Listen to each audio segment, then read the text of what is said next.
मैं एक जो बात मैंने अभी उठाई थी उस पर एक टिप्पणी ये जरूर करूंगा। ऐसा गंदा दृश्य शायद ही कहीं हो। बड़ी बड़ी बर्बरता की खिलजी ने की और लोगों ने की, मूर्तियां खंडित कर दी, सड़क पर डाल दी, उनके ऊपर से घोड़े खच्चर निकल गए, सिपाही निकल गए, मस्जिद की सीढ़ी में चुनवा दी, केशव देव का मंदिर मथुरा, ये सब किया। लेकिन जितना गंदा काम ज्ञानवापी में हुआ वैसा कहीं नहीं हुआ। वो घटना घट गई, ठीक है।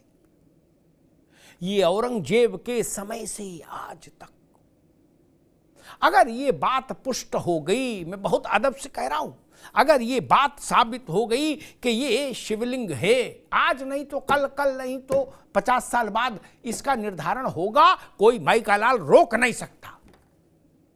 ये सरकार रहे चाहे कोई सरकार रहे, पार्टी कोई रहे, ये निर्धारण होगा। और मैं उस बात से डर रहा हूं मुफ्ती साहब, मैं डर रहा हूं, मैं डर शब्द का इस्तेमाल कर रहा हूं। आपने मुझे कभी डरते नहीं देखा होगा। जिस दिन अगर ये रिपोर्ट आ गई, विज्ञान ने प्रमाणित कर दिया कि ये शिवलिंग था या फव्वारा नहीं था, साबित यही होगा कि फव्वारा है कि नहीं, शिवलिंग को तो साबित नहीं कर सकते आप, ठीक।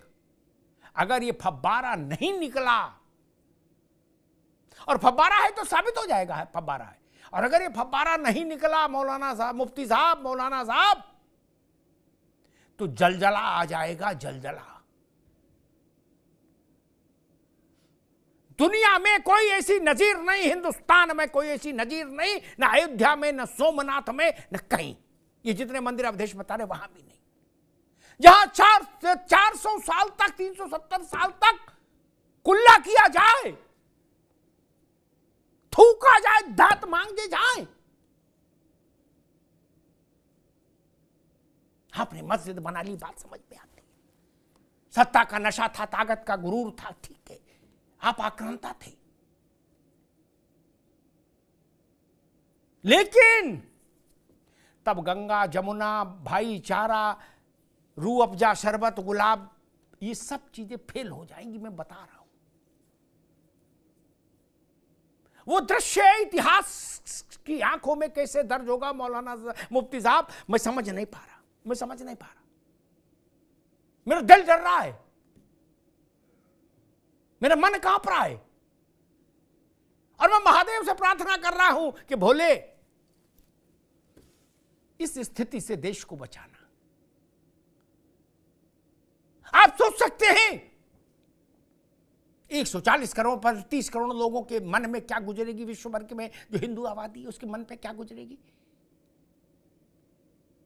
आपने महादेव को मस्जिद के अंदर रख लिया, बात अलग है मुफ्ती साहब, आप तो समझदार आदमी हैं। लेकिन महादेव के ऊपर आप दांत मांजते रहे 400 साल, ये तो नहीं चल सकता। नहीं, अरे कोई अदब, कोई लिहाज तो होता है। मैं फिर कह रहा हूं, दीवार पर लिखे इस संकेत को पढ़िए, अभी वक्त है। और जिस दिन ये फैसला रिपोर्टें करेंगी, तब किसी की बात नहीं चलेगी। गंगा, जमुना, भाईचारा आदि आदि कुछ नहीं सुना जाएगा। यह आज चल सकता है जब रिपोर्ट विज्ञान बता देगा कि यह फव्वारा नहीं है, तो इंतजामिया कमेटी के चेयरमैन का क्या हाल होगा मुफ्ती साहब, सोचो। नहीं, जिन्होंने हलफनामा दिया है कि ये फाउंटेन है, कहां मुंह छुपाएंगे। और इंतजामिया कमेटी नहीं, इंतजामिया कमेटी के पीछे खड़ी वो पूरी जमात कहां मुंह छुपाएगी। और 400 सालों तक जिन्होंने महादेव पर, शिवलिंग पर हाथ धोए हैं, थूका है, वो कहां मुंह छुपाएंगे। क्या उसके बाद भी भाईचारा, गंगा, जमुना, रूह अफ़ज़ा, शरबत चलेगा? मेरी बुद्धि कहती है नहीं चल पाएगा, मेरी इच्छा है चले, मेरी चाहत है चले, लेकिन मेरा तर्क कहता है चल नहीं पाएगा। वो बहुत बड़ा विस्फोट होगा मुफ्ती साहब, अगर आप समझ रहे हैं तो। मैं बहुत विनम्रता से कह रहा हूं। भारत के इतिहास में उससे बड़ी घटना, दुर्घटना कुछ भी मान लीजिए नहीं होगी प्रमाणित। मैं कह तो रहा हूं, मथुरा में कृष्ण के जन्म स्थान का मंदिर तोड़ने के बाद औरंगजेब ने उस मूर्ति को से रत्न निकाल लिए और उस मूर्ति को आगरा में ले जाके मस्जिद की सीढ़ी में चनवा दिया। वो भी छोटी घटना है इस घटना के मुकाबले कि 400 साल तक शिवलिंग पर अनवरत कुल्ला होता रहे। मैं कहता हूं आप अपनी मिल्कियत में रखते, आप बादशाह बहादुर थे, जमीन तो आपने घेरी ली थी, मंदिर गिराई दिया था।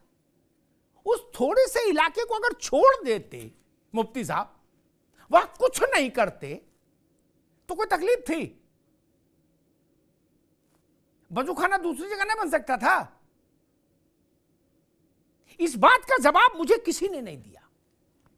मैंने दशकों तक लोगों से पूछा कि वजूखाना और नई जगह क्यों नहीं बन सकता था। मैं बहुत काशी गया हूं मुफ्ती साहब। जिस दिन मुझे कोई इस बात का जवाब दे देगा कि वजूखाना वहीं क्यों बनना जरूरी था,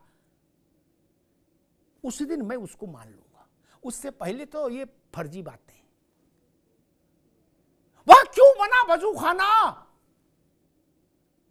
वजूखाना के लिए जमीन नहीं थी वहां, और जगह नल नहीं, कुआं नहीं बन सकता था, हैंड पंप नहीं लग सकता था, टुल्लू पंप नहीं लग सकता था। तमाशा है।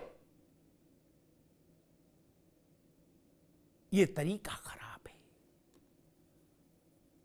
आप उस आकृति को संदेह का लाभ ही दे सकते थे मुफ्ती साहब। अवधेश जी, एक अंग्रेजी में शब्द है, यतीमा, आप भी जानती हैं, आप वकील हैं, बेनिफिट ऑफ डाउट। क्या बेनिफिट ऑफ डाउट ही दे देते? कहते छोड़ो भाई, हिंदू इस पे बवाल करते, चलो इसको अलग रख दो। आपने कहा था ना, जो भी नमाजी आ रहा उससे कहने ने पहले यहां थूक लो, कुल्ला करो, यहीं बैठ के आराम से फिर चलो। ये भारत के माथे पर थूकना है। इसलिए मैं चिंतित हूं, इसलिए मैं कह रहा हूं कि धर्म चक्र प्रवर्तन है, इसलिए मैं कह रहा हूं काल का चक्र तेजी से घूम रहा है। हर हर महादेव का उद्घोष हो रहा है। और मैं तो हिंदू दर्शन व्यवस्था को मानता हूं, हिंदू पौराणिक आख्यानों पर विश्वास करता हूं। एक पौराणिक आख्यान है मुफ्ती साहब, बड़ा प्यारा, कि ज्ञानवापी में महादेव का आवाहन इस क्षेत्र में मालूम किसने किया? शास्त्र कहता है इस क्षेत्र में महादेव का आवाहन स्वयं विष्णु ने किया था। सोचिए, क्या जगत के पालनहार ने महादेव का आवाहन किया उस क्षेत्र में। और हमारे यहां कहा जाता है मुफ्ती साहब कि राम विष्णु के अवतार हैं। राम का मंदिर बन गया, राम विराजित हो गए, तो राम ने जिनका आवाहन किया था ज्ञानवापी में महादेव, वो और उनकी भव्यता अब दूर कैसे रह सकती है? ऐसा लोग मान रहे हैं सनातनी। नारायण ने उनको बुलाया था, और जब नारायण खुद विराज गए तो महादेव अलग कैसे रह सकते हैं? धन्यवाद।